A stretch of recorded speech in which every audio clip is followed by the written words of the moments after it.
You are now tuned into the Wake the Flock Up Network.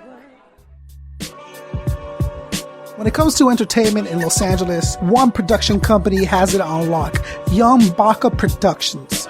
From a bi-monthly show at the Airliner in Los Angeles, to the many shows, to the B-Side Forum, to the State of Battle Rap on the BSidechannel.com, Young Baca Productions are putting together the dopest entertainment in Los Angeles, California, and beyond.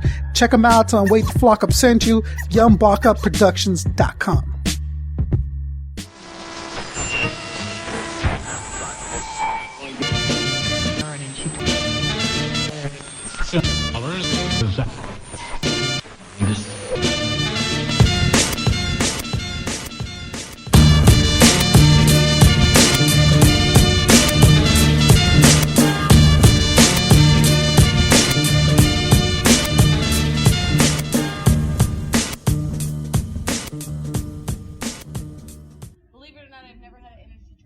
You've never had an energy drink in your life? Never had an energy drink in my entire life. You've heard it here on Wake the Flock Up. Cece The Mamasita has never had an exclusive. Nobody knows that. Don't tell the monster people because they were over here like, hey, yo, you guys want to? I'm like, all right, take it easy. Welcome back to the show. You're listening to Wake the Flock Up with Concept 714. A very special edition. Once again, we're live at Rhymefest doing what we do. We got my man, Sector 3 from Save the HipHop Culture. You know, is my partner in crime. And we're sitting down with the first guest of the night, Cece The Mamasita. Hey. Who I've tortured long enough for you to be like, all right, Constable, you know what? Wait, you got to wake the flock up. Come on. You got to wake the flock up. You've been sleeping. No. I've been hustling. See, there's the difference. What? I've been hustling. That is true. You went from, from what I've known, right? Okay. You had the daytime show. Right? Yes. And then your hours were increased. Yeah, well, you know what? Right? I was doing from 10 to 3. I'm still doing middays at 935 Kday from 10 to 3. And then for a while, I was doing the night show. It was just kind of we were back selling Crush Groove. So, I was just helping out there. But I'm doing a lot right now. I just signed a deal with Empire. I'm doing all the recaps for all their national digital.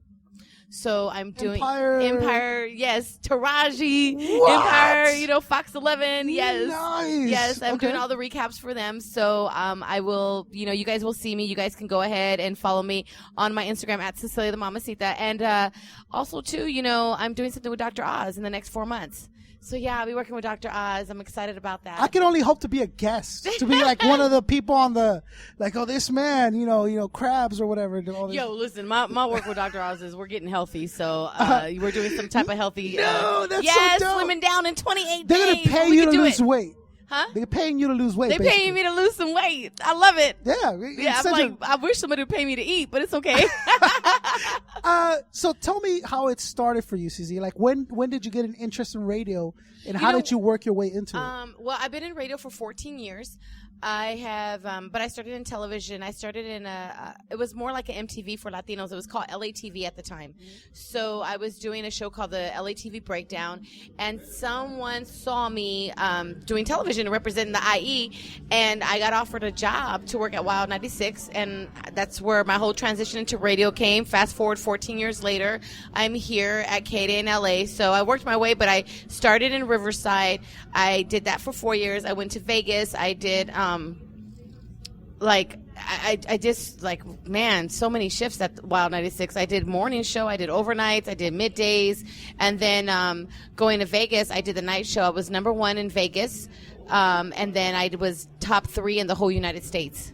Ooh, yeah, okay. So I've been in radio for a long time, and then that's when I came back to LA, and I came to Kday, and I got discovered when I went to Latino with Jennifer Lopez, and I started working with Jennifer Lopez, doing the collective, and I was there for a while and learning from J-Lo and just like seeing how she treats her people. That's one thing I'll always cherish, is that she showed me what I need to demand as a talent and how I should be treated. So it took me to a whole nother level, and me and Yessi Ortiz from Power 106, we're writing a book. So it's been a while, but writing a book takes a long ass time. Can I cuss on here? Yes, absolutely. It takes a long fucking time. Let me just tell you. It really does. So we're still in the midst of writing our book. Yeah. And I'm voicing for an animation series called Hey Vato. I play a chola from East LA named Angie. Yeah. I'm doing a lot, man. I'm That's doing a what's lot. up, as you should. Still messing around in the radio music industry. The one thing that I really admire about you is that you're someone that I can look up to. So I started doing the podcast. Right. I was an MC. I'm still an MC. I'm doing my thing. But then I said, you know what? The interviews, the hip-hop in-depth interviews just aren't there. And I want to provide an outlet. So I started interviewing the homies, just like you would start anything else. You interview me, and then I'm going to interview you, and then and then the scene picked it up, and everyone was like, yo, I want this type of interview. Let's do this, let's do that. So we've been really blessed with all the artists that we've managed to get. So that really opened up a lot of other doors for me. And now I'm going to be working with iHeartRadio, and they're going to give me my own show. So the one thing that I started doing now is listening to you guys. Because at first I love Kday. Kday is I'll say it here now. Besides talk radio, it's the only other station that I'll allow in my car. Because we keep it G. You already know. I just love it. And so I'm picking up your traits, so like what you're doing and how you're saying it, and like your energy is always up. No matter always upbeat. You know, and you never let whatever opinion you may have about the next track affect your presence on this thing. Our thing as radio personalities is the one thing that everybody knows in radio, and the one thing that they should know in radio is that music comes first. Right. Everybody is there because of the music. So, and through the music, that's when our listeners learn to fall in love with us. They fall in love with us through the music. So it's really about the music, and it's really about, giving back to the community. And it's so funny because people are like, yo, you guys have that upbeat energy. But you have to understand there's so much mess in the world that people go to radio. They want to escape from their life. They just want to feel good. They want to laugh. You know what I mean? Everybody's going through some shit. Everybody's dealing with some BS in their life. So when they put on the radio, they're not trying to hear us and our drama. You know what I mean? So we keep it really upbeat, and, we're very, energetic, and it's in radio. You got to talk really, really fast. It's crazy. Yeah. How much? Then let me ask you kind of a personal question. Go ahead. How much cussing do you do the minute you step out of the booth? Because you can't cuss for those hours. Yeah, you know what? For 5 hours a day, I'm strictly PG, and I don't cuss, and I'm really good about it. Yeah. Like, I never slip. So are you just dropping like F-bombs the minute you step out the booth? Yes, I'm like a sailor. It is the craziest thing, but I'm so trained. Yeah. Like, as soon as I get out, I can sit there and I'm cussing, but as soon as I jump on, you'll never hear it. The mics are hot. Oh, boom. Then now it's radio season. Now, I've done it on air by accident before. It's happened at my first station, and I cussed on air, and I was like, oh, my God. Yeah. But it only happened once, and I made sure it never happened again. Was it a big bad word? Yes, I said motherfucker. Wow. No, well, look, that's a little weird because that's a long cuss word. Like, you didn't stop yourself in the middle of motherfucker. What it was? It's true story. I was hosting a club the night before. I was still amped up. You know what I'm saying? I was lit still. Yeah. And I was like, wow, 96.1 up in this motherfucker. And I'm like, what the hell did I just say? But my PD was super cool and was like, yo, if we don't get fined, we're good. Yeah. And we didn't, Okay, but good. Yeah, but I So now they're going to go back on the record, and they're going to get you now. Yeah. They're going to go back and hear you. But I really do keep it clean when I'm on the radio, and I understand that. So did you ever have a trajectory plan, or was it always like, okay, whatever comes, let's just take the opportunities as they go? No, or did you say one day I want to have a radio show? Absolutely not. Okay. I wanted to be a writer. I actually went to college to write, and my first job in the entertainment industry was writing for a magazine. Yeah. So I went to school for journalism, and that's what I wanted to do. I wanted to write. That's why now I'm writing this book with Yessie. It's like one of my dreams to write my first book. But I wanted to be a writer, and then from there it just kind of evolved. And then one day I saw all this talent, and I was like, "Yo, I'm more talented than these people." Not to put anybody on blast, but I was like, "I know I could do this." So I went to television. I started working at LA TV, and I was like, okay, cool. I'm going to work in television. And then radio called me. And at first I didn't like radio. I hated it. Like my third week, I actually resigned. And Chris Lose, who's at Q104.7 right now, he was my PD at the time. And I was like, I'm going to quit. I don't like it. I'm going to go to television. Radio's not my thing. And he's like, no, hold up. Give me 6 months. And if you feel the same way, then you can quit. 6 months later, I loved it. I fell in love with it. And 14 years now, like, I'm in the radio. It's my passion. It's crazy. Tell me, what did you not like about radio? What was it that was kind of turning you off? When you're in television, it's easy for you to relate to the audience just through, like, your facial expressions. But I had to realize, like, through radio, it's different. You have to play with your tones. You got to play with your energy. You got to be extra upbeat. So it was a little hard for me to transition in the beginning. But it's fine now. Now it's like second nature. You got it down. I got it down. You got it down. That's a beautiful thing. So now you're doing here, and how did you get involved with Rhymefest? Well, Scooby works at 93.5 Kday. Ah, so okay. Scooby works at Kday. you see the girls work at the media, they work at Kday, Showtime works at Kday, everybody works at Kday. But what it is that I think that we're just a family at the station, and it's this is my 5th radio station I've been working at, okay? So I've worked with quite a few different stations, and that's why I know a lot of people, but this is the first station that we're actually like family and we ride for each other. So even though I'm a radio personality and I normally cover the red carpets, like for Scooby, I'm helping him work the media room. I've been in media for such a long time. I've done red carpets. This is what I do for a living. So I'm like, listen, I'll help you out. It's just family. You know what I mean? You just pitch in. So the fact that the Kday is so invested into Rhymefest really says a lot. Like the quality of artists and the quality of shows that Rhymefest has put on. That's why the minute that I saw it happen, I was like, this is going to go somewhere. And not even that, but it's also to the quality of like family. Like we all work together. So it's just pitching in. You know what I mean? There's no egos here. Everybody's like, listen, like, yeah, we all work at Kday. Showtime is a mix show coordinator. I'm on air. But at the end of the day, we all play a different position here because of Scooby and because it's family. And we decide, you know what I mean? We're going to help each other out. Yeah. And that's what radio, you're supposed to do. Being such a male dominated kind of thing, do you see yourself? I stand out, boo boo. What are you talking about? I am the queen. That's the beauty part, right? Because you're rising up to be this one presence of like, show first of all hard work and determination, and second skills and ability to do it and hang with the big boys and do your thing and do that kind of stuff. Oh right? yeah, I mean for a long time it's so crazy because I mean I'm in the hip hop game, so it's like it's really male dominated. So sometimes I have a little bit of traits, like I get those guy traits once in a while, and everybody's like I'm a little tomboyish, but I'm around guys all day long. Yeah, so you pick up on it. I do, but it's cool. You know what? I love the fact that I'm very well respected in this game. I'm very about, and I think everybody who does know me knows that I'm passionate about what I do, and I worked my way up. So I'm very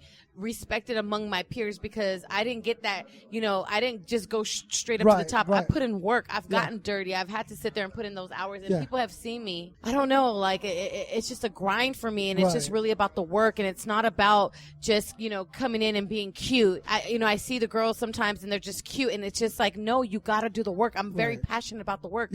I fuck with everybody as long as you work. As it should be. Yeah. As it should be. Let me ask you something before we close down the interview.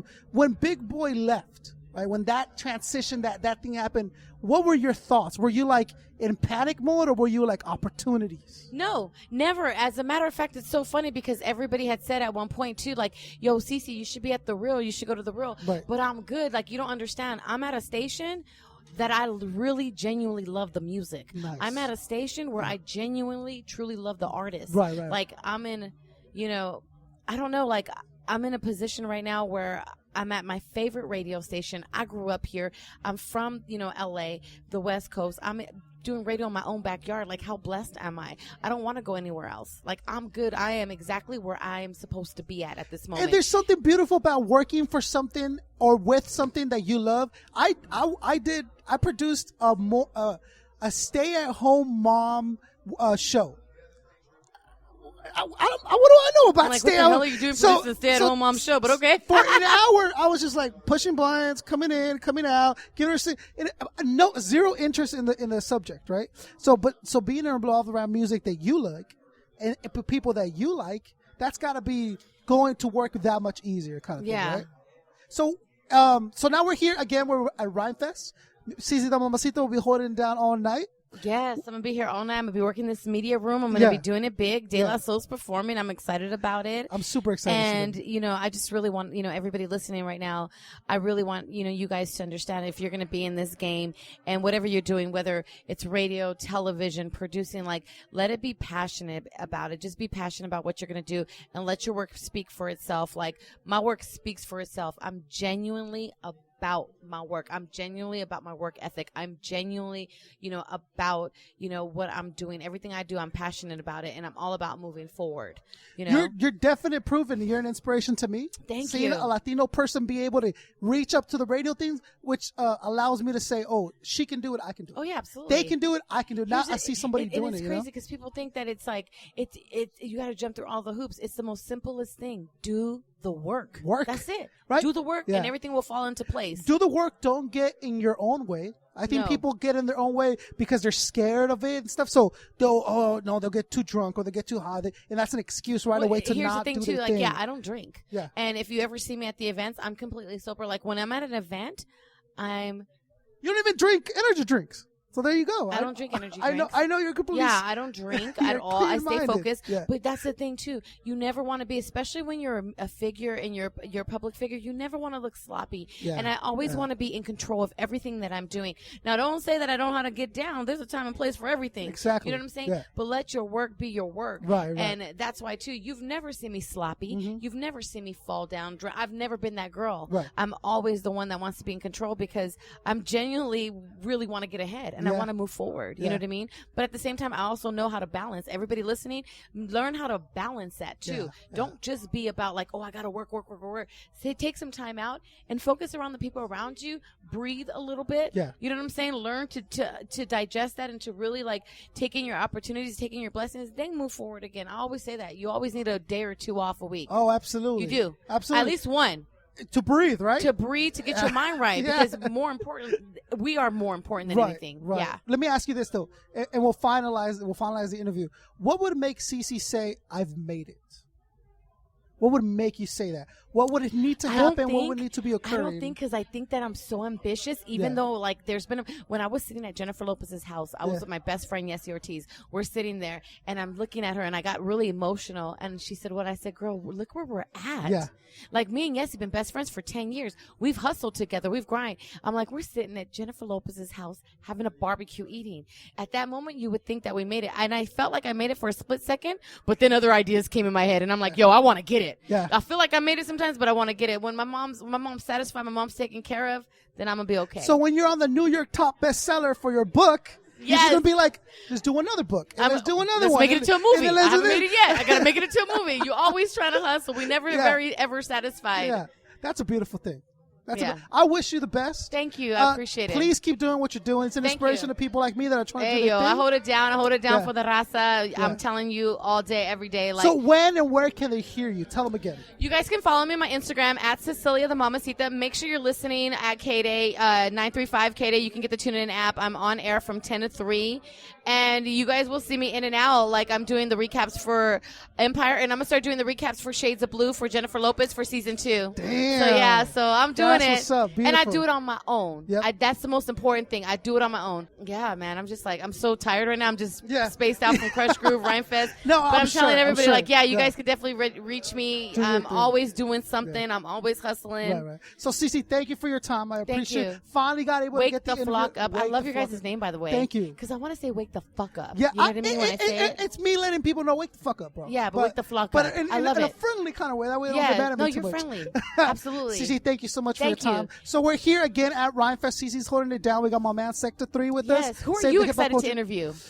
I'm going to try to get everyone. I mean, we worked at an interview with De La Soul. Yeah. But so they got confirmation and then it wasn't confirmed and it was like, but we got to do this. We got to do that. So we're hoping to just get as many people and artists as possible. Yes. You know, so And before we go, I just want everybody keep Tumex in your prayers, please. Absolutely. Please keep Tumex in your prayers. Absolutely. You know, that's a friend of mine, and man, diabetes is crazy, especially among the Latino culture. So he's in my prayers, and everybody, he should be in your prayers. He's a good guy. Yeah, so much love to Tumex. I'm sure Alex will be fine. He'll get over everything. I'm gonna light a candle. You know us Mexicans. Absolutely. You have a good night. Thank You you too. so Thank you, much. Cece. Yes, enjoy it. Absolutely. Thank you so much. So, again, we're here at Rhymefest Live. We got Sector 3 with us. Stick tuned. We're going to catch a bunch of other interviews. So, this is Constance signing out. We'll catch you guys. Hip-hop sucks. I got that on record. And hip-hop. This interview is over, sir. How Concept dare and you? hip-hop suck, but young Baca is the shit. But concept sucks. Blocka. I got nothing else, dog. Welcome back. We're here at Rhymefest in the very exclusive, super exclusive Hell yeah. media area. You know what I'm saying? Exclusive. We're mingling with the talent. It's Exclusive. So we're here with. I'm sorry. What was your name? What's this guy's I name? apologize. Indjnous. Oh, that's right. Yeah. How you doing? DJ Indjnous is here, and of Mike, give me the course, mic. Cookbook is here, and then we got Rabbit wandering around, man, just Rabbit. interrupting interviews because Got that's Baca in the that's how they house. get down on the B side. Yeah, man. You just got off stage. We did. Okay, first let me know. how you hooked up with Cook? How did that happen?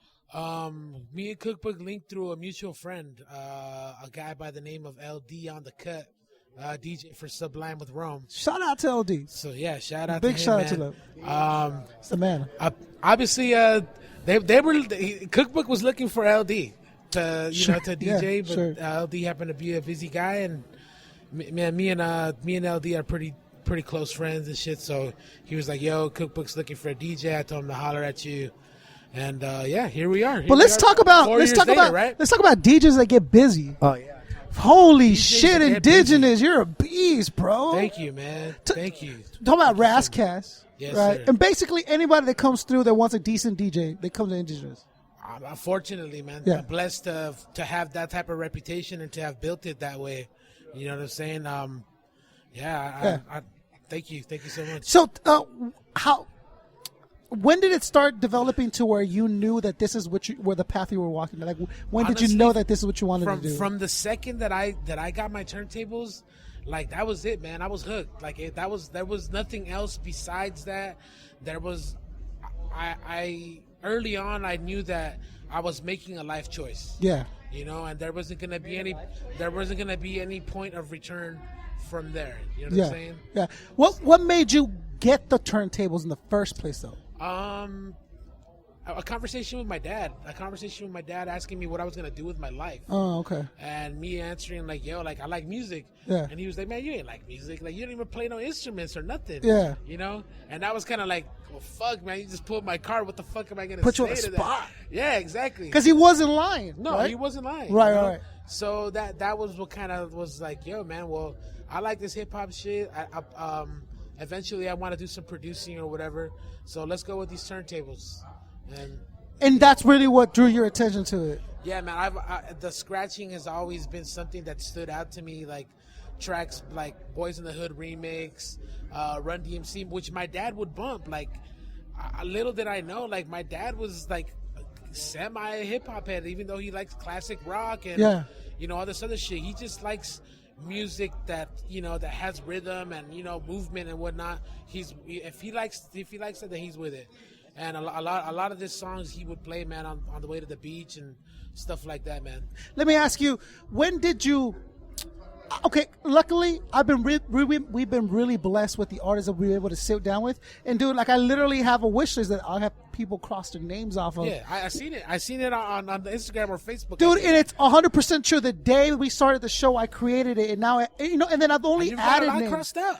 You've got a good 15. amount. Well, that's still a lot, man. That's a good amount. A lot of those aren't people who you would consider that are very reachable at all times. To me, hip hop royalty, bro. Like DJ Revolution. Oh man. Rascast. Oh. You know what I'm saying? Master Ace, Cookbook. Like just like names and people that I've grew up listening man. to. These are all living legends, to me, bro. and they still are. So I'm still very excited. But tell me about someone that you were like, oh shit, like you get to meet this person, I get to shake this hand, like, or is everyone just like, it's cool, it's cool. No, man. Honestly, like, you're like challenge. I always, there's always a part of me that's excited because regardless of what status I may be in, I'm always gonna be a fan, man. I'm always gonna be a fan of hip hop. As you should be, man. Absolutely. I'm always gonna have that, like, oh shit. Like, for instance, tonight, man, I'm opening for De La Soul, and I'm DJing for Cookbook. Like, this is my life. Like, you know what I'm saying? Yeah. But definitely, like, meeting DJ Revolution, meeting DJ Z-Trip, meeting DJ Babu, and having Babu give me props on my set. Like, all these DJs that I've met were pretty surreal moments because they helped mold what I've become or tried to become. Who are you looking forward to working with next? Like, who are you excited to maybe meet, or do you have anything lined up that? Honestly, out of the rate that things have been happening, I'm just excited to see what's to come. Period. I don't know who it may be with or what it may be not. Yeah. But I'm very, very blessed to have the opportunities and be around the talented people that I am right now. But you do see it happening. Like you Man, recognizing it. You're living in the moment. I like to be able to look back to when I started and I didn't know shit. Yeah. I didn't know anybody. Yeah. I didn't know a goddamn thing. Yeah, dude. I learned everything on my own. Like, even this DJing shit, like, nobody taught me. Nobody fucking said, hey, this is how you scratch or this is how you do this. Like, nah, man. Like, I picked that all up on myself, fucking watching videos and shit like that, you know, or going to shows. It is like a line you got to walk, because you do got to present yourself with someone who has accomplished things. Like you've done your thing, so you gotta walk into a room and be that dude because you earned it, right?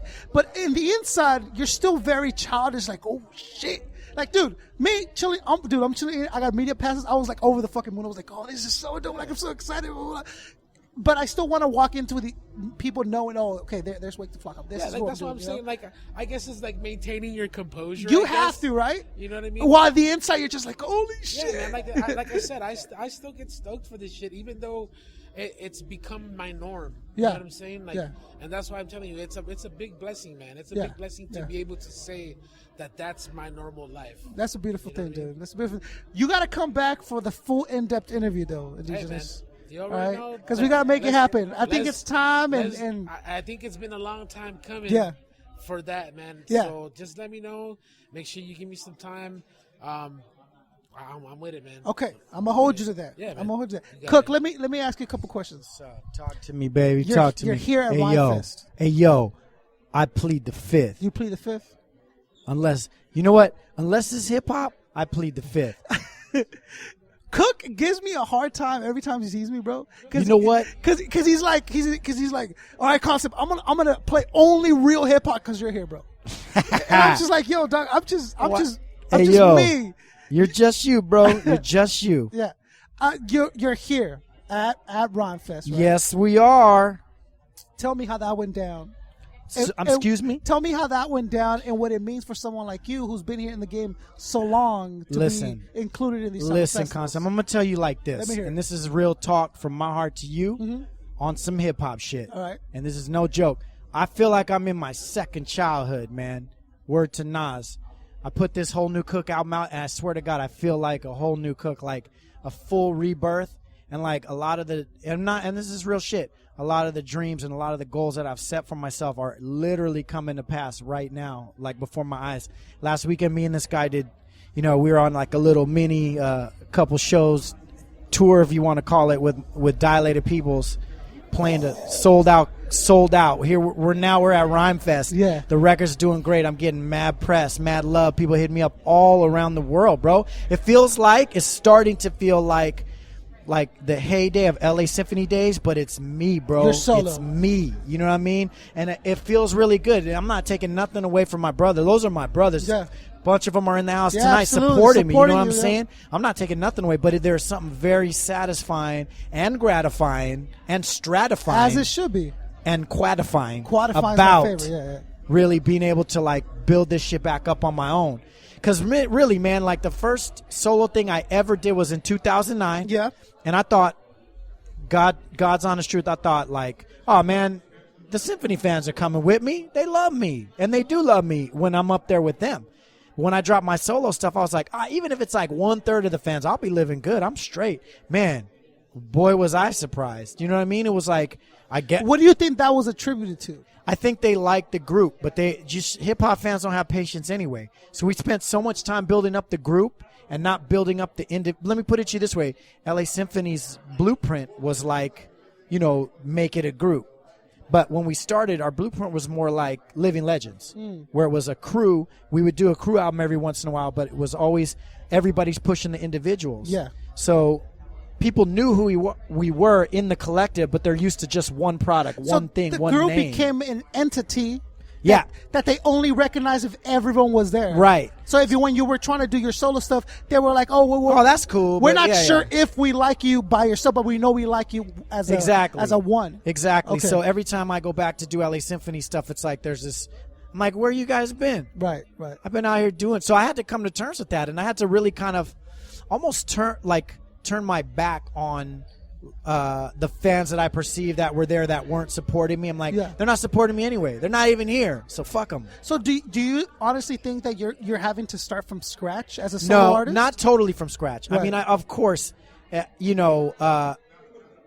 when I say Cookbook of LA Symphony, Right. it still means something. Yeah, yeah. And there are still people there. And I'm saying it halfway joking when I say fuck them, because it's not, you know, I mean, there's still a lot of people that show a lot of love. And there have been people that have come with me on my solo journey, but it just wasn't what I thought. I mean, in the heyday of LA Symphony, it was a really amazing time. Yeah, I mean, no doubt. festivals like this were happening all the time. Right, You know what I mean? We'd right. go on tours and do festivals across the country, Yeah. just like this and bigger. Right. And I'm not trying to whatever. I'm just telling you what it was. You know what I'm saying? And I was on a video. I may or may not have had a few songs on video games. I am delighted to hear that, like, a lot of the people that we sent acrobatic Yeah. was on a couple of, like, he can name like 6 of them off that he's been on. Pigeon Yeah. John just outside was on Yeah. one. Yeah. Keep in mind, this was also before that actually started happening a lot, where you would see a lot of hip hop acts Yeah. on soundtracks. Right. I think one of the first ones probably be like Tony Hawk or some Yeah. shit. This one was the Xbox. Yeah, the NBA on Xbox. It was, okay, here, I'll tell you the story. All right, let's hear so, we basically got signed right out of school. You know what I mean? We Right. had this record deal. And so it was 2000 and 2001 or whatever, right when Xbox was actually first coming out itself, the first Xbox. And we had an actual deal. We had a label. You know, it was like a big shit was going on. And they were the ones, they were actively looking for places to put our music, and they hooked up with Xbox. So those first video games are coming out already had us on it, man. So I have no idea how it happened. I cannot take any credit other than the raps I spit on those songs. Yeah. I cannot take any credit. It just happened. That's You know a what I beautiful mean? thing, though. No, it is a beautiful thing, man. It was really dope. Speaking of things that are happening, you dropped the album with Ev. Yeah. Right, so Ev is first, like, one of the most diverse people in hip hop, like from an MC to a graphic to a producer Yeah. to a photographer. That's bananas. Crazy dope, photographer. Right? So super talented guy. He's bleeds artistically. He's there. What was it? Was this something like that was in the? Because when I interviewed you. Yeah. About a year ago now. You Almost. guessed it too, remember? And I did. I want nailed it credit because first I was guess. the first one to be like. First one to say it, and you nailed it on the first And pick. I knew I got it No, because I he think you goes. said premiere first. I'm a premiere. You know, you go. You know, I'm doing things. You know, with a couple notches up, and I'm a premiere. You're like, not that many notches up. And then bam, evidence. And I'm You like, said it right off. because I'm thinking who would be the ones that would fit, and not only fit, but realistically be like, Yeah, you nailed willing it. to be able to work with With an the artist. likes of me. No.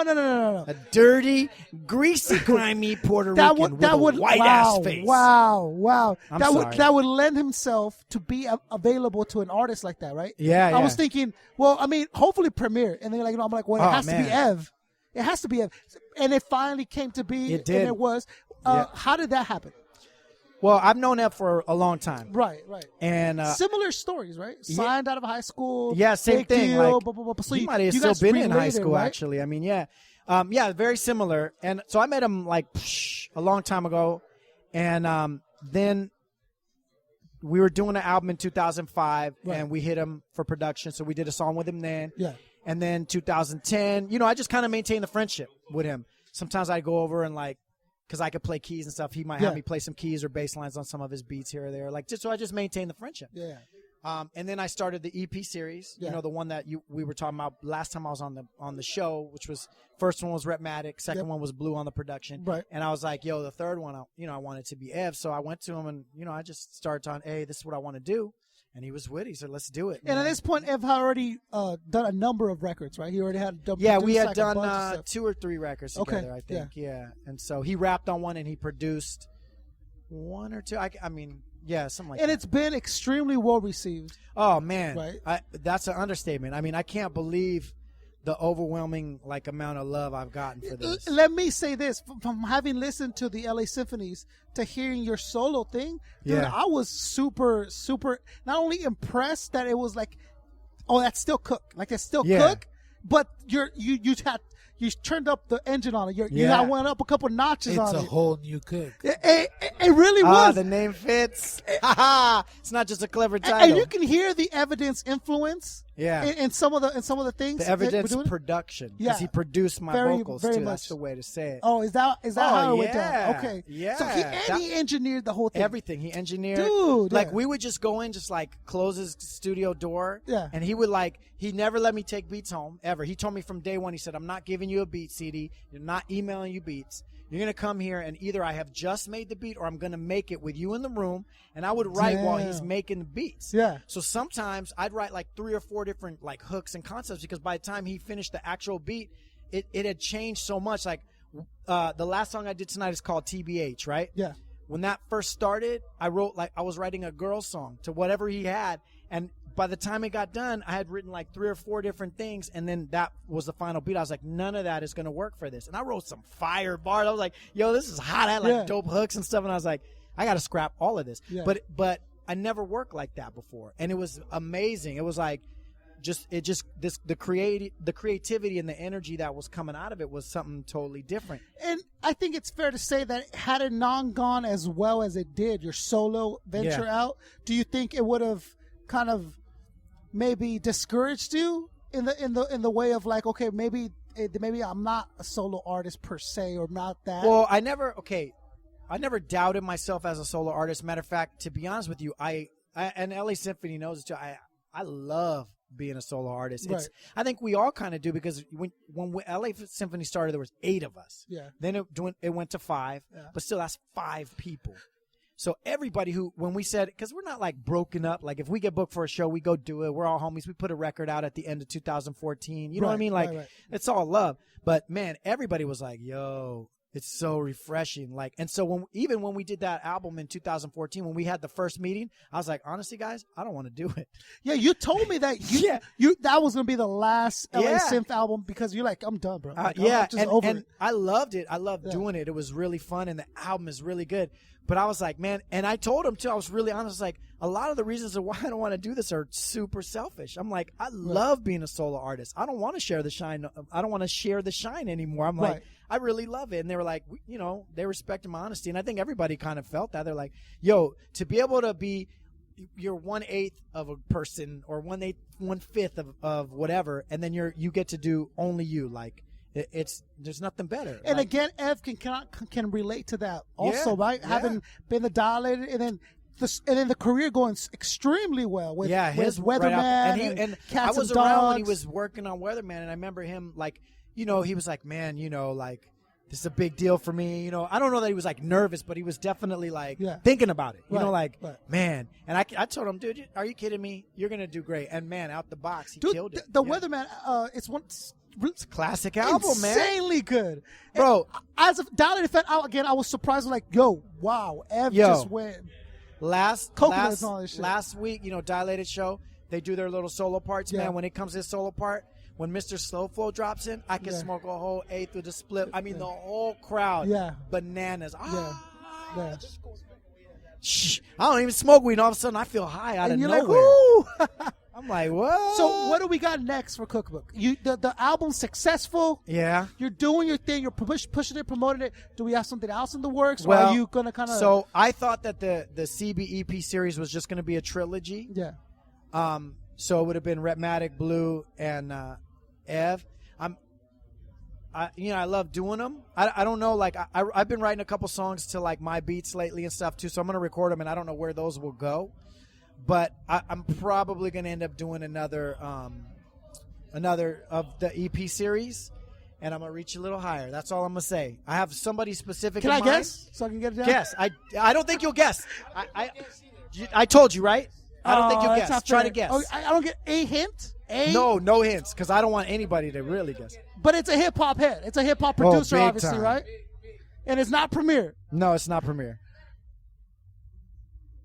Oh, I see. I'm thinking like the kind of circles that would mingle, that would kind of make sense. But I know we're gonna poker doesn't face do it anything right for anybody else, but like Slug. But and that would be super dope. That'd be interesting. Ant would be super tight. Interesting. Yeah. That would be interesting. Did I get it? It would be. No. Go ahead.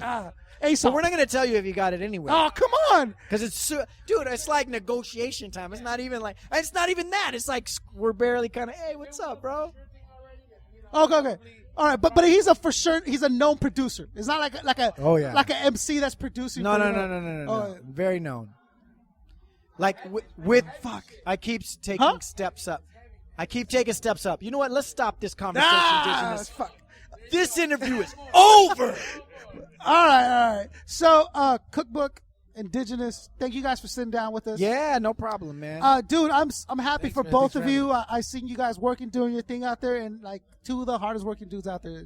Thank you, man. You deserve We try, man. all your success and all that Indjnous shit. is my man. He holds me down Yeah. for real. Yeah. So you heard it here. real. Indjnous going to come back to the show, full length interview. Yo, real What? quick. What's up? I think just the other day that we were doing the Dilated show, that was like, it had been 4 years since me and him did our first show. And to the day for that Dilated show.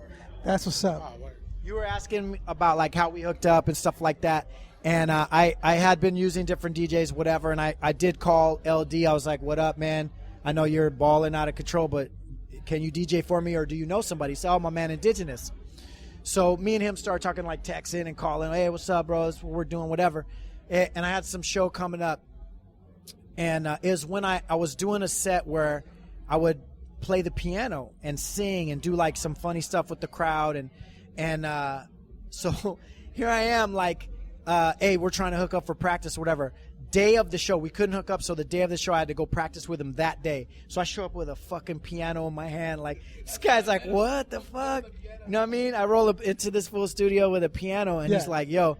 And I go like, I don't know if we're going to be able to get this stuff because there's timing things, and like I had all this stuff. Dude, we practiced, went to do the show that night, and this guy did everything. I got it on video. To every note, every time, everything perfect. Like, perfect. All the piano shit, like, it couldn't have been better. I think I made more mistakes than he did. Well, this guy was like, and after that, I was like, yo, you're my man, yo, let's go. Oh, I need that guy. I need that guy on That's my what's team. up. That's Yeah, a beautiful what's up. thing. We've been rolling ever since, man. Yeah. And I know Razzcast, yo, you're the homie, no? I know you're trying to snatch my Woo! DJ. Yo, Yeah. but I got love for you, man, so I'm Yeah. going to let it go. Okay, Plus, yeah. I don't want to battle you. For real. Raz At is a all. beast, man. I'm keeping He's it one real. of my favorites. Razzcast, I got love you, So man. on Ice 2. Do you have anything to do on So on Ice 2? Tell me yes. Man, let me just tell you. No, like no, this. no, no, no, no. Come Let me on, just dog. tell you like No, this. I'm on it. Don't I'm treat on me it. like that. I'm on Soul on Ice too. Okay, I'm okay. on- All right. It's actually a 2-part project. There's Intellectual Property is going to come out in June. Yeah. And then Soul on Ice 2 due out December. Let me tell you though, man, get ready. Because this shit is I've been fucking ready. banging. I've been ready. And that's not me trying to hype it up or Yeah. anything, bro. Like, it's some real fucking heavy hitting that shit. Can't wait. the- Dude, the last album, Blasphemy, was ridiculous. I told Razzie, I'm like, yo, you've been on a roll since Blasphemy came out. Dude, You've been on Apollo a fucking killed roll, that. man. Apollo killed it, dude. So- it was super dope. So Yeah. and Apollo's on there, and Got to. I don't even want to give it away, but there's a lot of heavy hitters on Yeah. both of them, man. Yeah, I bet. So, I bet. Shout out. man, look out for that shit. Shout out to 2Mix. Yeah, shout out to 2Mix, man. Yeah. Get well. Yeah. Fucking, we're behind you, bro, and we got mad love for you, bro. You know what I'm saying? Like, one of the most humblest and kindest dudes I know. The crowd is Oh yeah, showing man. much respect. Yo, Rhymefest is showing much 2Mix respect. So 2Mix is the people's champ, man. Yeah. Straight up. Yeah. And like I said, much love to that guy, man. I hope he fucking gets well soon. But you know what? Honestly speaking, it's like me and Baca were talking about. Baca tells me a lot. Like, we in hip hop, we don't go healthy, bro. We live a fucking monsters all over the place, and then sugar, and then food, Yeah. and it's a crazy thing. We don't take that step to take care of ourselves. You know? I don't give a fuck what happened. Straight up, I don't care how he got it. I got so much love for 2Mix. Yeah. Fuck the dumb shit. Let's just focus on him getting well. No, I no don't care doubt. how he got here.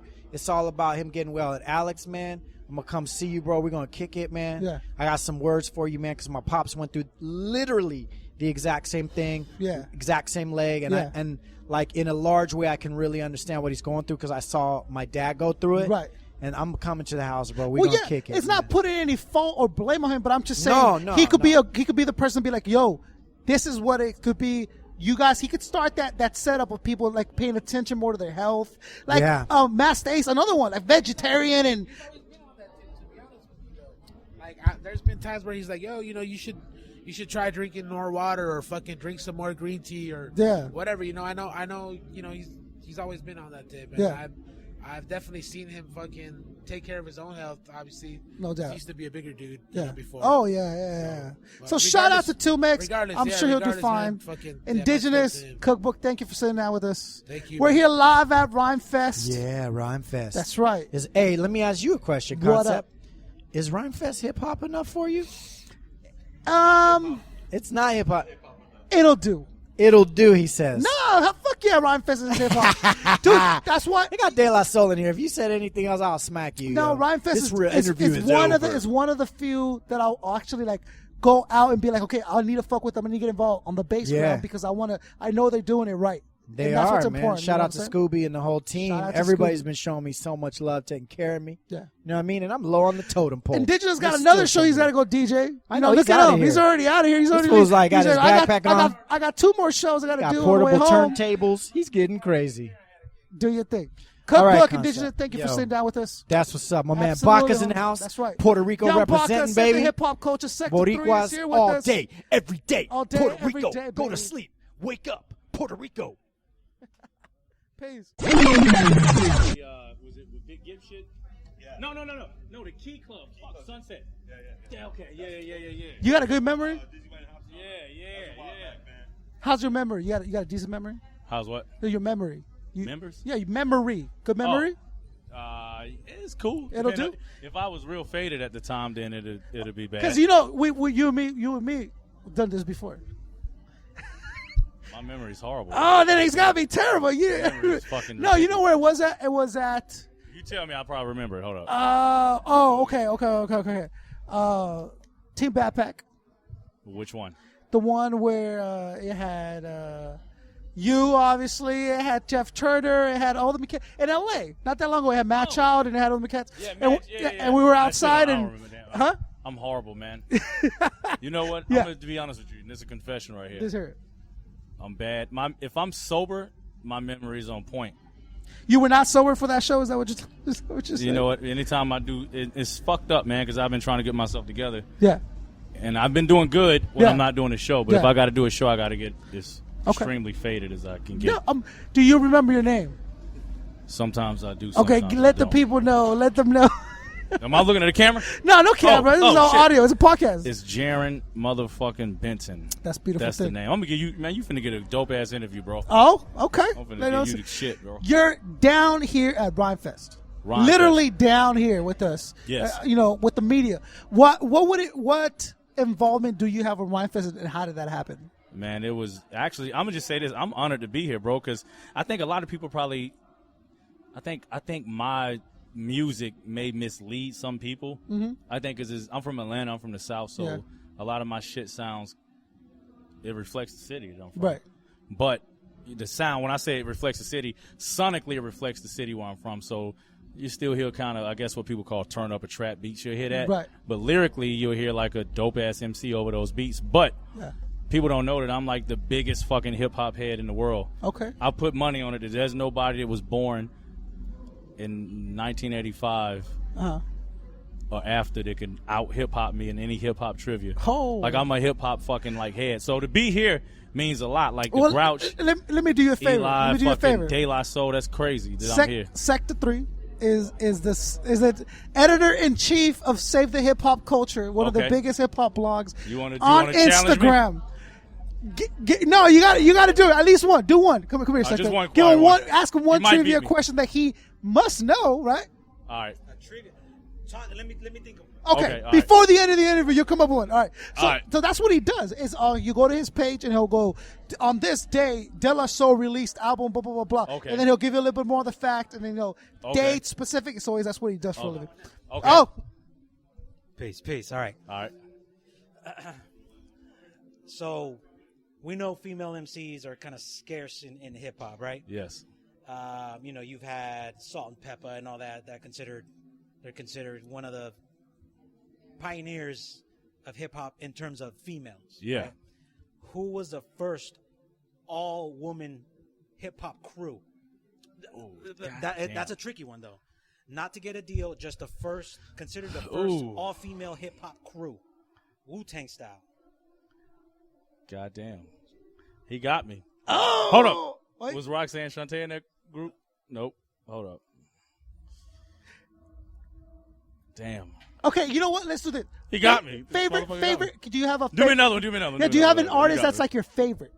Andre 3000. Okay. Do you know any Andre facts? Any Outkast facts? Give me some more obscure shit. Oh, okay. Think of another obscure off the beat. Yeah. Okay, you know what? We'll let your mind. Who was that? What was the answer to that? Oh goddamn! Yeah, okay. you know them? I know. Okay, what's the Mercedes lady song? This is what I gotta deal with. See? This is what I gotta deal with. This man, and then he'll just randomly throw facts at me. What year were you born? I was born in 80, but I do my facts. See, I said 80. I said 85 and up. Oh, okay. See, so we'll do 85 and up. Let me think about it. No, you can do facts in the 80s though. I've said can't nobody was born in 1985 and up. Yeah. See? All right.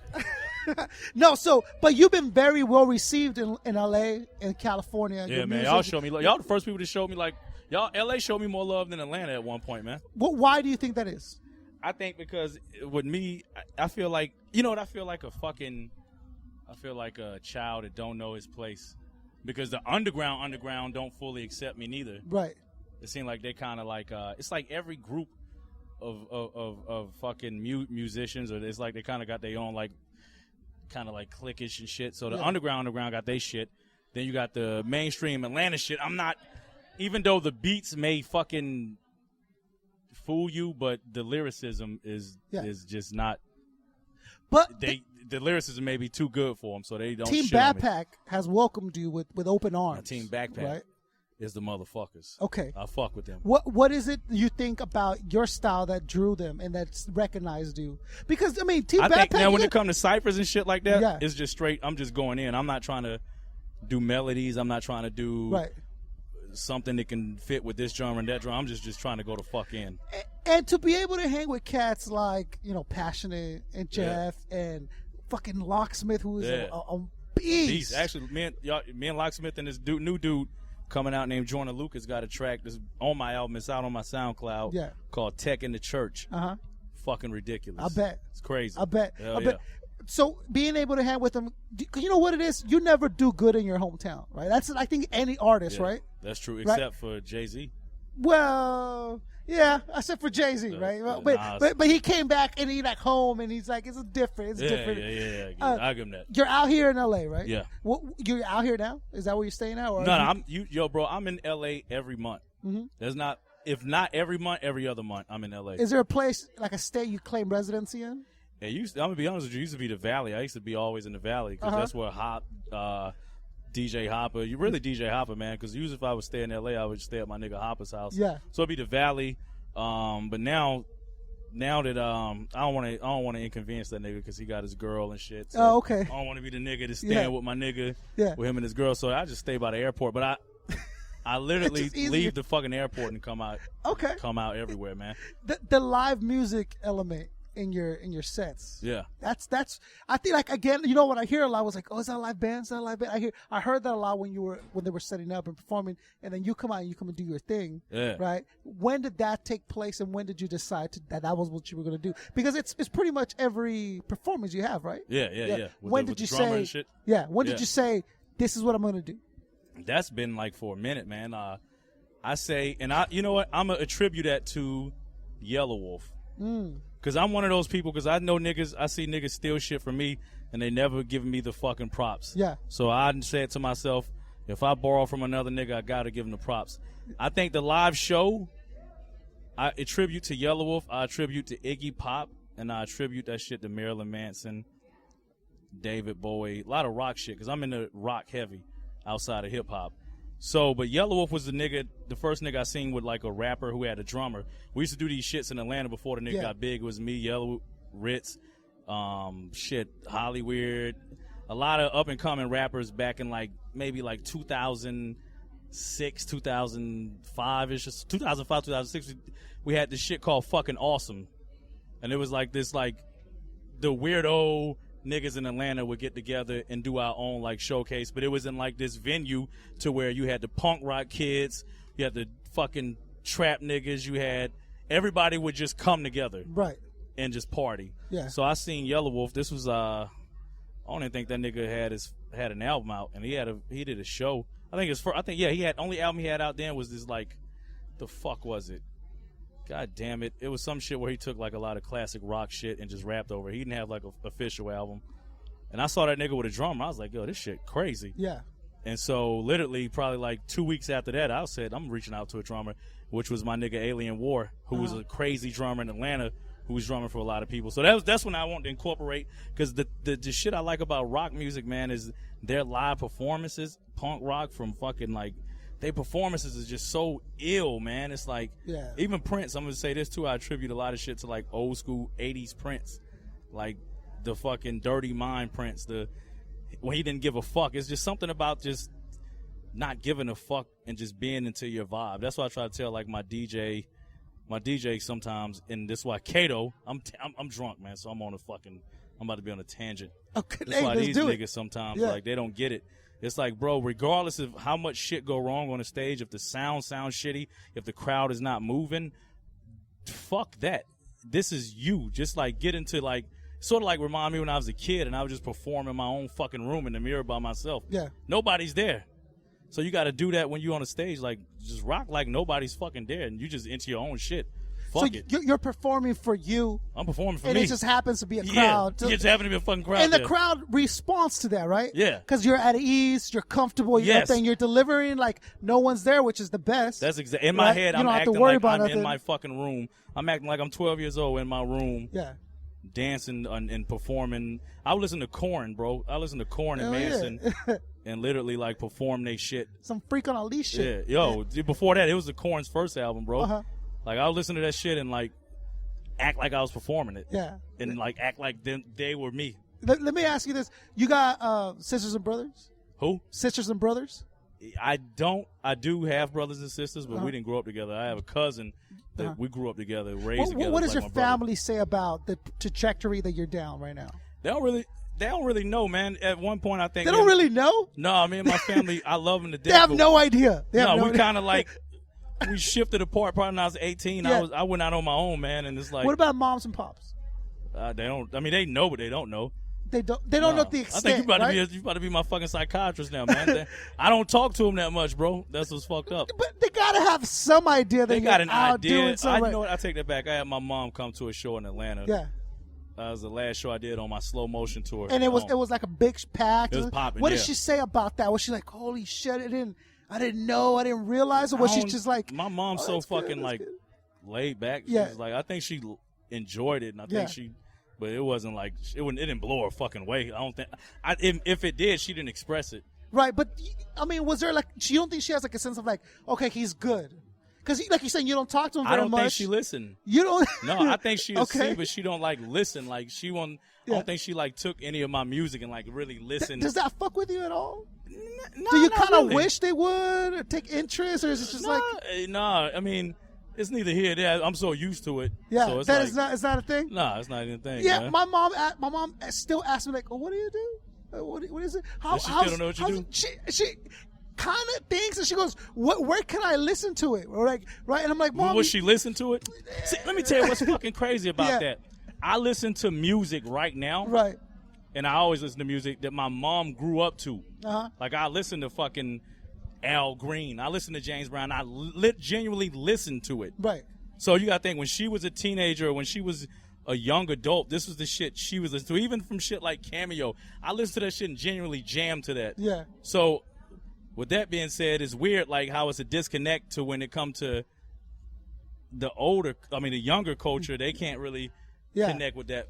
You know what I'm saying? There's a disconnect when she try to come back and listen to it. She might not get it or understand it. But I can understand her shit when she was. I don't know if I'm making. Am I making sense? I see what you're saying. Like you understand, but she's not really. Yeah, she don't get it. She don't pick. So you don't think that's what you think? That's why she's not like. Yeah, I just know she get it. I don't think she's like a.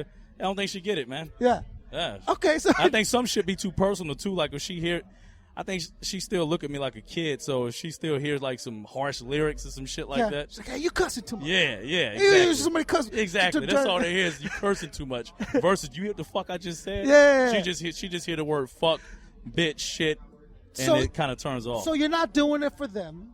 You're doing it for you. I was doing it for me, man. You're doing it for you as a man. You're like, this is paying my bills, something that I love, something I'm really good at. Yeah. And then you're getting the response back from the audience, the fans, which just lends credibility to everything else, right? Like, I can't work a regular job, man. I get fired. Yeah. I only can do what I like doing. Why would you think? What do you think the major reason is you would get fired from a regular job? Because I don't like it. That's the only way I'll be successful is I'm doing what I love doing. Right. Because if I do some shit I don't like doing, I won't be interested in it, and you're just saying, I say fuck it. Somehow it's going to come across that. Have I you don't tried give a fuck. regular job though? Oh hell yeah. And no, and it never worked out for me, bro. Never you worked burned out. down the fucking So I place. ain't give a fuck. Yeah, I ain't give a fuck about it. But this shit works out because I love it. So what do we got in store in the future? What do we got for Slow Motion Volume 2? Yeah. I just want to let everybody know Slow Motion Volume 2. It was done. The only reason I hadn't put it out is because I had to get release papers from Funk Volume. So I couldn't sign with any other distribution company or any other labels until I got released from Funk Volume. So that takes a while with lawyers. So I know a lot of people's like, this motherfucker been saying he's going to drop it. It's been done, and I was going to drop it, but then the whole fucking, Funk Volume shit, we all went our separate ways, but I was still signed to them. So Hopsin has stated many times he's cool with you. That's my dude. Yeah. Everyone else, and then now he gets specifics. Fuck that dude, blah blah blah. Yeah. But he's always said like, that's my man. Like, him, I'm cool with. Everybody else, I don't really fuck with. What do you think accredited you to that? What made that okay? I just think because I'm between you two when that whole thing went down. Because I got to know, and it's the same with me and Dizzy and Dame. Like I got to know them as human beings, not as a fucking like rapper. Right. I would call them. Like I call all of them to this day just to. You got to think we be on the road together. You're on the road with somebody for like half a year. Right. You gonna get to know the real them. So we have times we sitting up talking. It's like, damn, we stuck together on this goddamn bus. So I think I got to know them. And it wasn't like I'm not like a person that will withdraw myself from people. Like I'm not like a recluse. I'll try to get to know a person. And so I think that's what it was. I think I got to know him on a level that wasn't just music. I got to know him on a personal level. Let me ask you this, because unless I'm mistaken, you were the latest edition, right? Yeah, I was the last dude. So what I'm asking is it just in their personality that they didn't want to meet? Because how's Dizzy and Hopsin not like tight? It's because they spent all that time, like you're saying, time together, label mates. And one would assume that they were friends, like heavy before. No, I think everybody was cool. I think with Dizzy, see, I can kind of go back and forth with Dizzy. Me and Dizzy fucking hang out like a motherfucker. We go out, party, hit strip clubs, and drink, and we party, and we can relate to each other on that level and relate to each other on a different level outside of just that. I get to know him I got to know him as a person versus the rapper Dizzy. I know him as a fucking person. Right. So I think Hopsin was one of those. It was a lot of how can I say it, man? Dizzy had his own fucking tour bus. Yeah. And Hopsin had his own tour bus. I didn't have my own tour bus. Right. It was either I can go on Dizzy's tour bus or Hopsin's tour bus. Yeah. I already fuck with Dizzy. Yeah. Outside of anything else. So my first tour when I went on Funk Volume was with Dizzy. Right. So me and Dizzy already built a good relationship. Yeah. And whenever the nigga come to Atlanta, he coming in my crib. That's my nigga. Same with Hopsin, but him and Hopsin, I think they got to know each other. I can't even say that, man. He got to know Hop. I think it may just be some Dame shit, bro. I can't even say it. I can't even say that. I'm just based on what Hopsin's saying. But I'm not saying that you can respond for it. I think Hopsin feels that way because Hopsin feels like Hopsin and Dizzy was cool. Yeah. So it's not like that he didn't get to know Dizzy. But it might have been that he didn't get the backup from him that he expects. So I think that's what it was. It is what it is. But then you can't hate Dizzy because Dame and Dizzy's relationship was completely different from him and Hopsin. Yeah. Or him yours and and Dame. Dame really had a fucking Dame really believed in Dizzy. Yeah. So Dame really did help Dizzy out a lot. I think it's like Dizzy caught in a situation where it's like, regardless what the fuck happened, it's sort of like me and you best friend, like me and you homies. Yeah. You reached out to me, and we got a neutral homie. Me and this nigga cool. Yeah. But you and this nigga end up falling out over some shit, and you like, well, fuck Jarren. He rocked. Yeah. It's so weird, man. Yeah, and you're like, oh well, he's cool, he's my homie. And you're like, so now I'm starting to feel resentment towards you because you don't feel the same way. But exactly. I get it. Exactly. That's what it is, man. I always know, and I think if you get enough life experiences, you know that the truth is somewhere in between. Because when you hear Hopsin's side, you hear the extreme side, and when you hear Dame's side, you're going to hear that extreme side. Exactly. And would you say it's fair that it was somewhere in between, or do you really think it leaned one way more than the other? I don't, and that's why I tried to stay out of that business. I can't say Hopsin is lying. Yeah.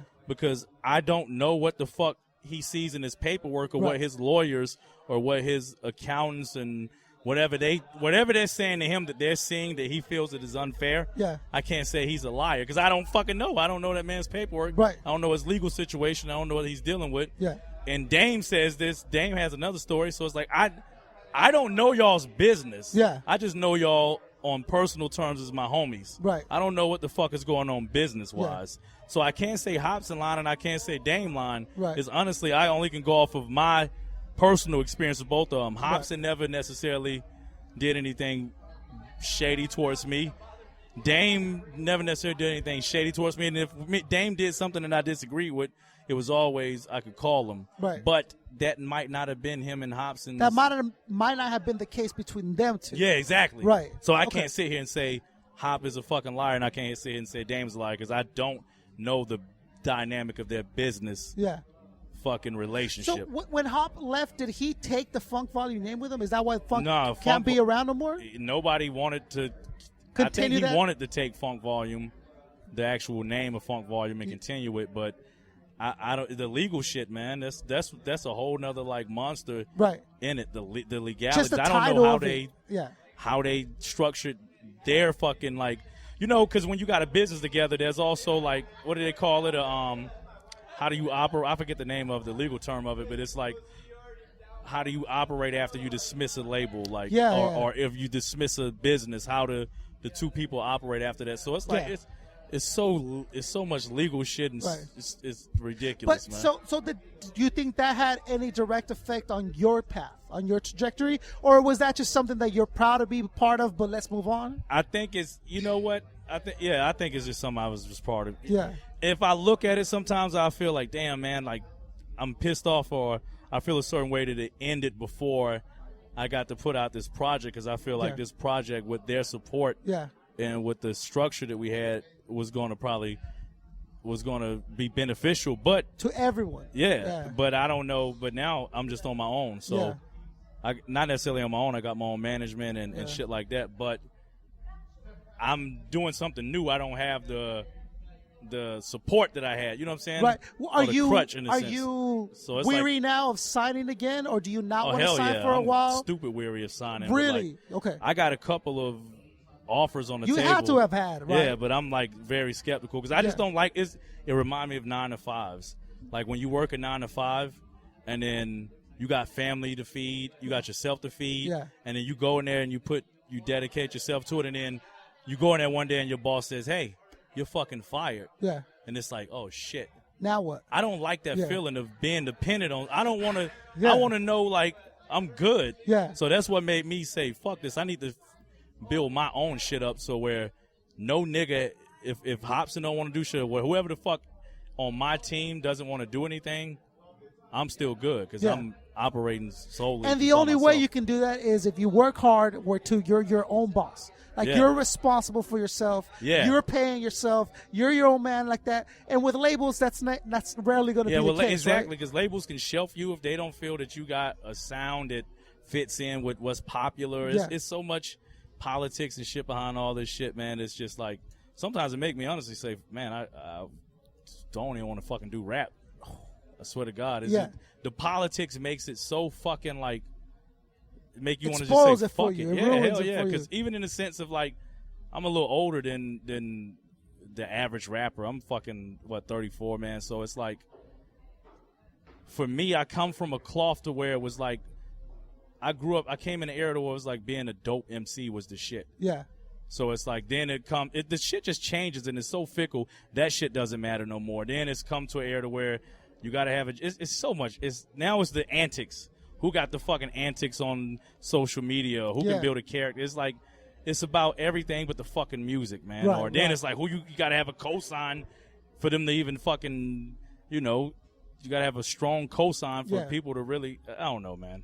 I'm drunk. No, I'm but shooting shit. Damn. You're good. You're going to be good. The new project's coming out. Yeah, new project dope as fuck, too, Can't wait to hear it, man. I got that project coming out, and I got another project. Like, this project is real personal. Right. I will say this to y'all. I do have a lot of, like, southern-sounding beats on there. Uh-huh. Get past that. Listen to what the fuck I'm saying. I'm saying some shit. And the reason why I had those beats on there is because you'll see it's I put it together, right? And the next project is not going to sound like that. Dope. So I did it purpose. I didn't want to come out with the critically acclaimed sound. I don't know what I'm doing, man. I'm just making music. Yeah, as you should. Yeah, that's how it comes out. Yeah. Thank you for sitting down man, with us. Thank you, I really appreciate you. We got a beautiful location that I would love to invite you to get the in-depth full interview because people got to get to know you. The last time you were on, we got a really good response from it. And man, dude, after this one, I'm sure people are going to go nuts. Fade it right now. Yeah. Please pull that up on YouTube so I can remember it. Damn. Yeah. You know what I told myself? I'll shoot you all the info. I said, man, I'll never do an interview faded again. Well, there you go. And then I did another interview faded. God damn it. Here's all my info. So it's on the website. All right. Right. It's a podcast. It's audio. You take it with you everywhere you go. All right. You know what I'm saying? We'd love to get you back on the show and get Let's do it, man. full I'm here for a week, so holler at me, man. Ooh, okay. Yeah, I'm you here know till what? Mother's Day. We'll get your info off air. That stuff. Yeah. We'll hook up with that. Yeah. Hey, listen. Yeah. If you got a lot of people to listen to this, I want everybody to call my homeboy Kday. I'm gonna give you his number and harass the shit out of him, please. Do it now. For me. Yeah, and then tweet me. Don't let me know tell what him he says. that I told you to call. But his name is Kday. He produced shit for me. Yeah. 770-718-6083. Call him if you got a chance and just harass him. Yeah, no doubt. Just harass him. You can say racist shit to him. You can just call him a piece of shit. Just whatever you can do to make him wake up in the morning and feel like shit. He was going to have a long stream of people calling him now just because That's of awesome. that. Remember that number. Yeah. But thank you don't for tell him I sitting down told you with to us. do I it. really appreciate your time, you, dude, man. You're one of the realest dudes out. Thank you, man. Thank you, sir. Rhymefest. Catch you guys in the next interview. Hell yeah. It's rare that you're at a show that you're not rocking. Somewhat. Or do you support a lot of shows? I support, dog. Okay, that's what's up. support. As you should. Yeah, of course. Yeah, I don't. You don't? No, fuck no. No support for shit? No, I Nothing? don't support shit. No, dude, I support so much.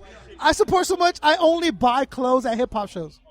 Like, I only buy. I wish hip-hop shows sold pants. I copped the same one. You know what I'm saying? Yeah. I only buy my shirts, and my wife's like, "Yo, you gotta kind of buy some more." I'm like, "Yeah," you know what I'm saying? We got Namek here at Rhymefest. What up, G?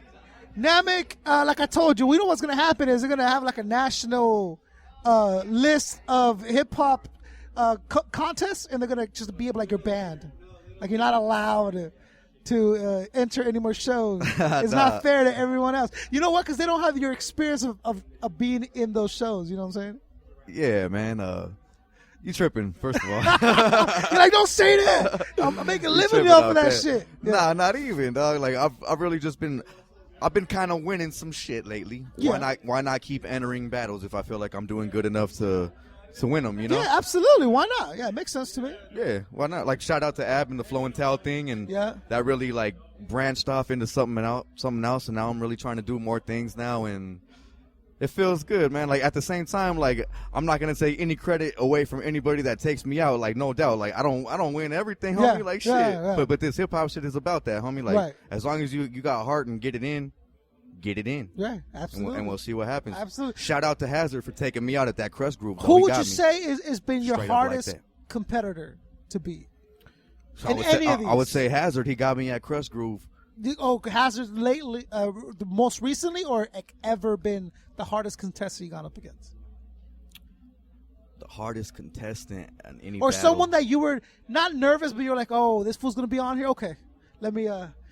It's gonna be on like that.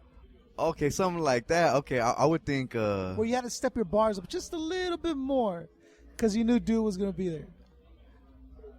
Yeah. Okay. Well, just from like paying homage wise and really knowing who was really on a bill, it would be like maybe like a Beyond from Acid Rain. Okay. Or cats like that. I kind of grew up listening to. You know, when I knew that I would be competing against them, it's like, oh. Now you don't have to say who, right? But is there an opposite of that? Is there like a dude you're like, come on, dog. Like, really, homie? Like, you're not going to – that has been in the same kind of things you have been, the same kind of contests, that you were like, come on, son. Like, get out of here, bro. You're not – Nah. There's not someone you can think of like that? I'm never going to doubt anybody. Okay. Because the nerdiest dude could look – he could look stupid as hell and be the illest MC out there, you know? Yeah, no doubt. I'm never going to take anybody – for granted, because you never know, you know? type shit. Yeah, exactly. Yeah, that's what's up. Straight up. Yeah. So you're here at Rhymefest just supporting as a hip hop head, enjoying a good show. Yes, sir. How was Crush Groove? Man, Crush Groove was fantastic. Yeah. You know, I didn't get that free pass because I did not win that battle, but yeah. You know, Nami Nams found his way up in that biatch. Yeah, you did your thing. We get it in, and it was a beautiful night, dog. I got up in there, and MC8 was rocking. Shout out to MC8, Compton's Most Wanted. Shout out to the Chill. Yeah. That's the big homie right there. This G-Funk shit will never die. Snoop Dogg too, right? Snoop killed it. Yeah. Personally, when I seen Warren G and Mac 10 do I Want It All, yeah. I was like, oh, damn, shit, son. Yeah, no doubt. Like, that shit's really going down live right now. And that Cavi hit, nothing but the Cavi hit with the Dog Pound and Mac 10. Woo! Just hearing those classics, getting two of the best artists from the West Coast together and hearing, like, classic shit that really doesn't go down all the time was classic in itself. What do you think is the reason that the West Coast still kind of slouching on heads? Like, because the East Coast, man, you can name off new MCs coming out that are making the list, and the West Coast is kind of like Mac 10, your Snoops, like they're established artists, and I mean commercially, because underground, you know, we got it on lock, but I'm talking about commercially, where it's still only like the game, and now recently, the Kendricks stuff. And cats like those. Yeah. What is it about it, you know? Man, Dr. Dre, first of all. Yeah. You talk about the game and Kendrick. That's Dr. too. Yeah, he could just fast track an MC, fast track an album out, and stuff like that. Like Anderson .Paak. Yeah. You hear a lot about him now because he's messing with Dre, right? So you think because the same powerful heads are still the ones putting out MCs, putting out records that like new heads can't crack through? No, hell yeah, you can. No doubt you can. There's no doubt about it. You just have to find that niche and gain that fan base and start from day one, you know, and really just keep it going, dog. Like this underground thing now. Like I hate the word underground. You know, I hate that shit now. Yeah, Baca tells me the same thing. There's like certain words we gotta stop using in hip hop, like underground. What was the other one? Scene. The scene. Dope. Like I still kind of like movement. Because it still kind of is a movement, but everybody's saying this shit. Buy my gear, it's a new movement. Yeah. Yo, buy my shit, it's a you movement. You with the movement, like, you know what I'm saying? So you're like, eh. But, you know, like this overall hip-hop scene in general, Wake the Flock Up, B-Side, this hip-hop thing, Rhymefest, this L.A. scene really is a movement, homie. I'm going to say it. It's a movement. Yeah. Because, you know look, people tell me, like, okay, you know what you got to do is you got to go to the next town and find out who their Wake the Flock Up is. You got to go to their town and find out who their Young Baca is. And they're coming up. And you know what I tell them, though? Like, I don't know if there's another Wake the Flock Up, bro. I don't know if there's another Young Baca. Like, I'm not, I like to think there is, but I'm not too sure there's anyone doing it like this, you know? Yeah, you guys are hitting it hard right now, dude. Much respect to y'all. Not just me, dude. So like, with all these outlets now building, like the B-side, blah, blah, blah, there's all this stuff. I mean, they've become established, right? To where, like, it's recognizable, it's understandable. You're on these shows, you're on a certain level. You're on a different show, you're on a higher or lower level, you know, that kind of stuff. It takes a lot of hard work to get to that spot. It takes you, you know, missing time with your wife, missing time with your girl, missing time with your family. Yeah. You know about this, someone who's always busy, always doing those kind of things, right? Why are we putting in so much work? And what I mean by that is, like, what would make Namek say, I made it? Say I made it? Yeah. What would make you say, oh, this is what I worked so hard for? When I'm, like, really, truly, honestly, financially stable enough to own a house, homie. A house? I would say that's when I would, like, you know, and be able to sustain it. Yeah. With a whip and everything. Like, right now, we still grinding, homie. Yeah. Like, I'm out here still at the folks' crib, straight up. Yeah. Like, but we got the studio popping in the garage, and we making money off of that, doing it like you know, like this MC motherfucking should be doing it. You know? Right. But at the same time, like, when I really feel like I'm gonna, like, the day that I made it is when I would be financially stable enough to own a 4-5 bedroom house and just keep it cool like that, man. I ain't gotta be no Drakey Pooh.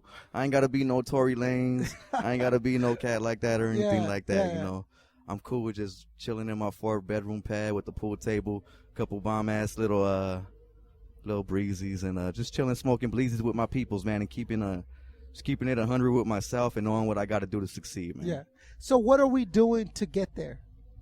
Do we have a new album coming out? Are we working on stuff? Like, what's happening? There's always music coming out, just like everybody else. You know, I'm just trying to plan it strategically now and really get really get my name known where it needs to be known. You know, I'm trying not to be as accessible anymore. That's the main thing. As you should, right? I mean, like, don't rock every show. Yeah. Don't be at every show. Don't be exclusive. Be that. Be wanted. Let people miss you. Let people think about you. Because it's like having something every day.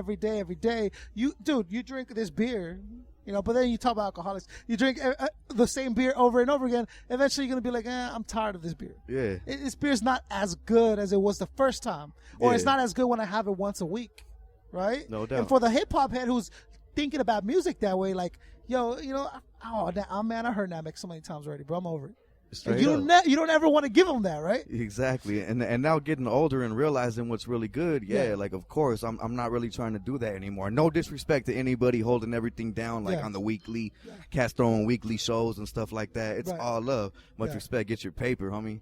But as for me as an artist and what I'm really trying to do, I'm just kind of trying to chill. At the same time, support when I need to support. Right. Like tonight, perfect night. I needed to be out here, especially with Rhymefest. They've showed me nothing but love since the beginning. So shout out to Rhymefest for that, man. But, you know, just being on the low a little bit more, you know. Yeah, I'm with you. I got faith in you, Namek. I appreciate it, man. I think you're going to do your thing. I know you're going to do your thing. You've been building with the right people. You've gotten enough respect from everyone to know that, all right, Namek's not going away. And I ain't going nowhere. And you're a force to fuck with. You're like, yo, okay, if you're going to go against Namek in whatever aspect, he comes with it, right? And that's, I think, really what any MC would like to say about themselves. Not everyone can say it. Not everyone can be like, yo, man, people don't want to fuck with me, bro. Trust me. Not everyone can really be honestly say that, right? Yeah. Yeah, no one can go, my grind is this, my grind is that. No one can say it. People like you, people like Armin, people like this that are building and like growing to be like these dudes that are just like mean with it. Yeah, no doubt, man. And with all that being said too, I feel like I'm the dude that's just like everybody else, man. Like I'm that fan, but I just, you know, like I'm just like y'all listening right now, homies, like straight up. I just really know what I want to do with my life. I really know what I'm gonna do with my life, and it's like this hip hop thing will never die, man. It's been my passion since day one. I could hear Grouch and Eli in the background, man. I remember 10 years ago, I was bumping No More Greener Grasses, like, oh my God, you know. And now I'm right here, probably go smoke a blunt with them after. I don't think they smoke no more, huh? Right? No, I think they quit. Yeah. Oh, okay, yeah. but you know where I'm coming from. Little things like that, man. Like just believe in yourself, homies, and you know. That cliche saying that anything is possible, it really is, my boy. That's absolutely true. Yeah. Let the people know where they can find you, find your music, do all that good stuff. Yeah, no doubt, man. On all social media, Namek626, Twitter, Instagram, Facebook, Snapchat, Namek626, Namek 626. YouTube as well. That's what's right. Namek, thank you for sitting down with us. No doubt. Taking time out of you enjoying, you know, Rhymefest here out in LA 2016. Hell yeah, man. Hell yeah. Concept, Young Baca. Much love, my G's. Sector 3 with us. Also save the hip-hop culture. Appreciate you, homie. Yep. So, we'll catch you guys in the next interview. We're not done yet. We're going to get a De La Soul interview if I got to sneak upstairs and make it fucking happen. Because, you know, we worked. You see, that's what bothers me, bro. Hold on. I'm going to go on a little tangent. Dude, why is it this different? Why? I don't understand it. Like, you send an email out, and then you might get one right away, but you'll never get another one confirming the one you confirmed. And it's like, yo, what the fuck? Yes or no, motherfucker? It's difficult. I don't understand that. Do you want free publicity? I don't know, man. I'll think about it. Really? Fuck you. You know what I mean? Come on, let's get this done. Because they ain't knowing yet that this is Wake the Flock. They will know. They will know. They will know. That's right. Peace.